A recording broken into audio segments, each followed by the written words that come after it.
दोस्तों जोहार, कैसे हैं आप सब। उम्मीद करते हैं अच्छे ही होंगे। एक बार फिर से आपका स्वागत है एसके स्टडी जर्नी में।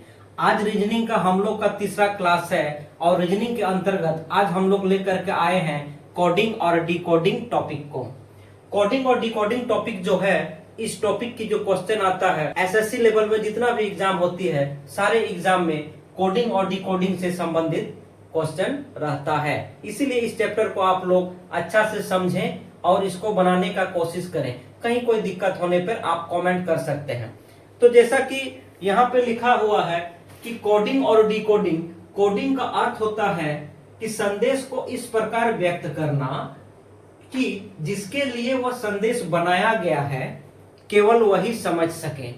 आप लोग याद कीजिए, आज भी हम लोग कोड भाषा का प्रयोग करते हैं और हमारे डिफेंस लेवल में जितने भी बड़े बड़े ऑफिसर हैं या फिर कोई ऑपरेशन होता है तो उसमें कोड भाषा का प्रयोग किया जाता है और उस कोड भाषा को डिकोड किया जाता है और उसी के अनुसार काम किया जाता है। तो इस चैप्टर में भी हम लोग उसी प्रकार पढ़ेंगे कि आखिर यह कोडिंग और डिकोडिंग के क्वेश्चन को किस प्रकार सॉल्व करें कि ज्यादा से ज्यादा नंबर हम एग्जाम में उठा सकें। तो कोडिंग का अर्थ होता है कि संदेश को इस प्रकार व्यक्त करना कि जिसके लिए बनाया गया है केवल वही समझ सकें, और डिकोडिंग का अर्थ होता है इस संदेश के मर्म को समझते हुए इस प्रकार अर्थ निकालें कि वो उस संदेश को समझ सके और बुझ सके। तो यहाँ पे कोडिंग और डिकोडिंग चैप्टर में हम लोग देखेंगे रीजनिंग के अंतर्गत। तो रीजनिंग के अंतर्गत कोडिंग डिकोडिंग में चार प्रकार के कोड और डिकोड को देखेंगे। पहला है लेटर कोडिंग, दूसरा है नंबर कोडिंग, तीसरा है वर्ड कोडिंग और चौथा है कंडीशनिंग या कंडीशन कोडिंग। चूंकि ये चारों को अगर एक ही क्लास में हम लोग करते हैं तो बहुत बड़ा वीडियो बनेगा, इसीलिए आज हम लोग लेटर कोडिंग और नंबर कोडिंग को समझेंगे। तो लेटर कोडिंग में क्या होता है? लेटर कोडिंग, इसमें अल्फाबेटिकल जो होता है ए बी सी डी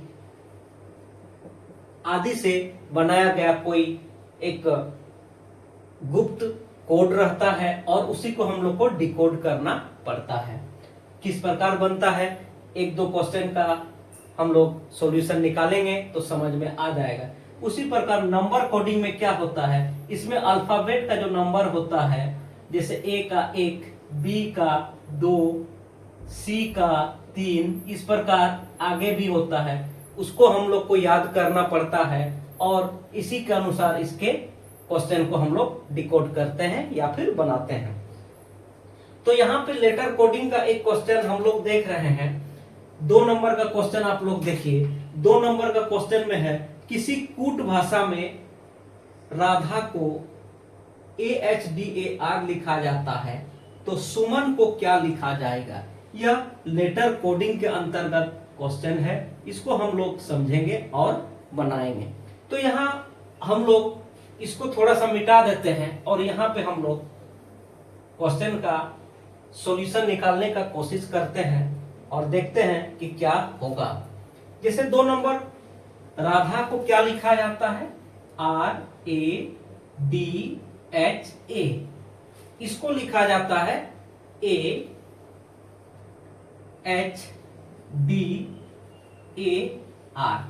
यहां पे देखने में हम लोग को लग रहा है कि यह इधर से लिखा है राधा और इसको उल्टा तरफ से कूट भाषा में लिख दिया। पहले ए को शुरू किया, फिर एच को लिखा, फिर डी को लिखा, फिर ए को लिखा, फिर आर को लिखा। अगर इसी तरह हम लोग सुमन को लिखते हैं, यहाँ पे SUMAN,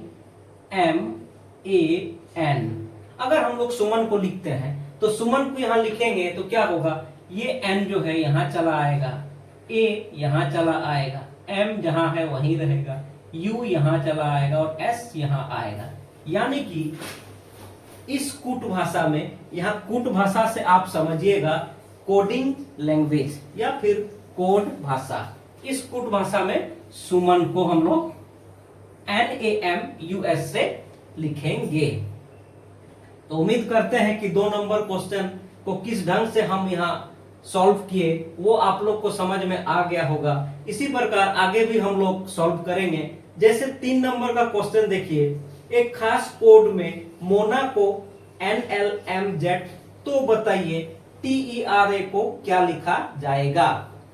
तो वीडियो को पॉज करके आप इसका आंसर निकाल सकते हैं और जब हम बताएंगे तो उसके साथ आप लोग मिलाइएगा कि आंसर सही है या फिर नहीं है। तो इसको मिटाते हैं और हम लोग क्वेश्चन नंबर 3 का सॉल्यूशन निकालते हैं। आप लोग याद कीजिए कि हम एक क्लास रीजनिंग का लिए थे जिसमें आप लोग को हम बोले थे कि A से Z तक जो नंबर है उस नंबर को याद करना है और उसका विपरीत नंबर को भी याद करना है। जैसे A का Z, B का Y, C का X, D का W, D का W, इस प्रकार आगे भी हम लोग लिखेंगे। तो यहां पे हम लोग क्वेश्चन नंबर 3 को सॉल्व करते हैं। जैसे मोना को MONA, मोना को क्या लिखा गया है NLMZ, NLMZ 3 नंबर क्वेश्चन है ये, इसका हम लोग सॉल्यूशन निकाल रहे हैं। तो उसी प्रकार TERA को क्या लिखा जाएगा TERA।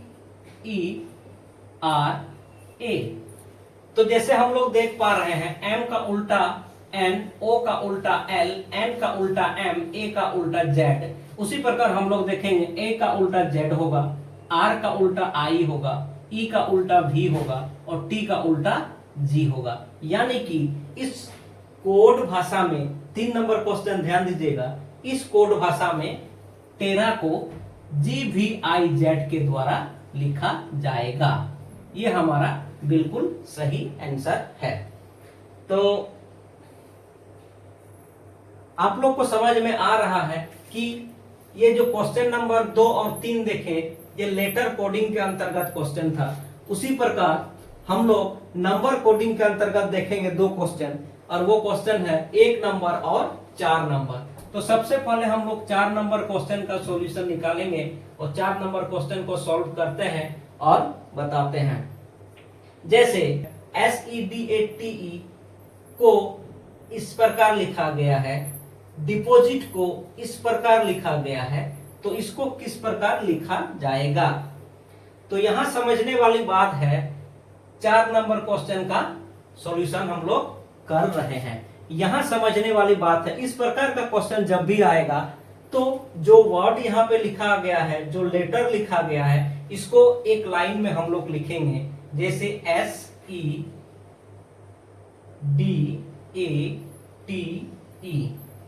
और इसका नंबर जो लिखा गया है इस साइड, इस नंबर को हम लोग इधर लिखेंगे 9 5 7 3 1 5, और डिपॉजिट जो लिखा गया इसका भी जो नंबर है उसको हम लोग लिखेंगे DEPOSIT 7 5 2 8 9 4 और 1।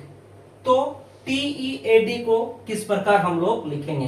तो हमको लग रहा है आप लोग को समझ में आ रहा है कि इसको कैसे लिखेंगे, TEAD। तो यहाँ पे देखने से हम लोग को पता चल रहा है कि T का जो वर्ड है वो 1 है, यहाँ 1 लिखेंगे। E का जो वर्ड है वो 5 है, T का जो नंबर है वो 1 है, E का जो नंबर है वो 5 है, और उसी प्रकार A का जो नंबर है, A का नंबर यहाँ पे 3 होगा और D का नंबर 7 होगा। यानी कि इस कूट भाषा में TEAD को हम लोग 1 5 3 7 लिखेंगे। आप लोग को समझ में आ रहा होगा, बार बार बोल रहे हैं, इसको ध्यान से देखिएगा और इसको समझिएगा। अब हम लोग क्वेश्चन नंबर 1 को सॉल्व करेंगे और उसको देखेंगे। क्वेश्चन नंबर 1 जो कि नंबर कोडिंग का क्वेश्चन है, इसमें हम लोग सॉल्व करते हैं। जैसे 1 नंबर क्वेश्चन में लिखा हुआ है, किसी कूट भाषा में A को 2 लिखा जाता है, B को 3 लिखा जाता है, C को 4 लिखा जाए, तो उसी कूट भाषा में प्लेस को क्या लिखा जाएगा। तो जैसे हम लोग समझ रहे हैं ए को 2, बी को 3, सी को 4, तो उसी कूट भाषा में प्लेस को क्या लिखा जाएगा। तो यहाँ पे देखने पे हम लोग को समझ में आ रहा है कि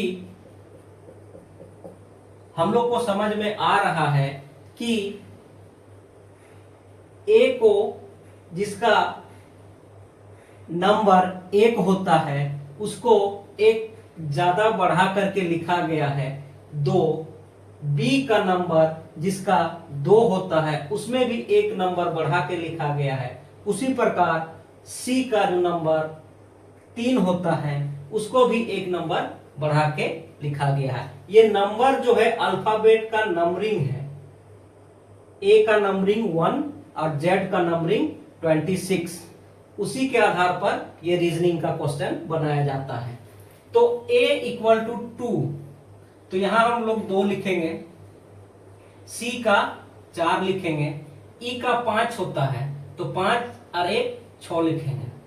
उसी प्रकार हम लोग p और l का भी निकालेंगे।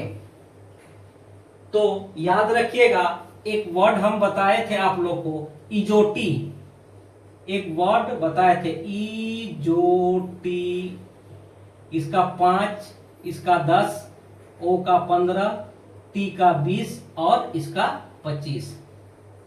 तो यहां पे हम देख रहे हैं पी का नंबर कितना होगा MNOP, ओ के बाद पी आता है, यानी कि पी का अगर अल्फाबेट में देखें तो 16 नंबर में आता है, तो यहाँ पे हो जाएगा 17। उसी प्रकार एल को अगर देखें तो एल जे के बाद के एल, जे के बाद के और एल, तो जे का नंबर 10 है तो के का 11 हो जाएगा और एल का 12, तो 12 में 1 जोड़ देंगे तो यहाँ पे हो जाएगा 13।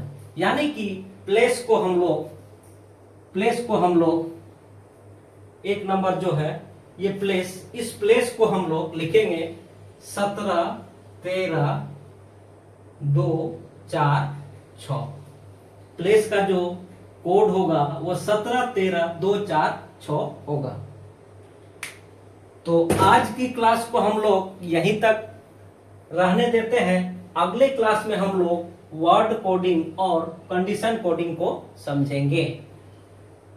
इसको ठीक से आप देख लीजिएगा और इसको समझिएगा। कहीं पे दिक्कत होने पर कमेंट कीजिए, इसको दोबारा हम लोग क्लास करेंगे और दोबारा समझेंगे। तो उम्मीद करते हैं आप लोग को समझ में आ गया होगा। तो आज की क्लास को यहीं पे समाप्त करते हैं। आप लोग खुश रहिए, स्वस्थ रहिए। तब तक के लिए धन्यवाद।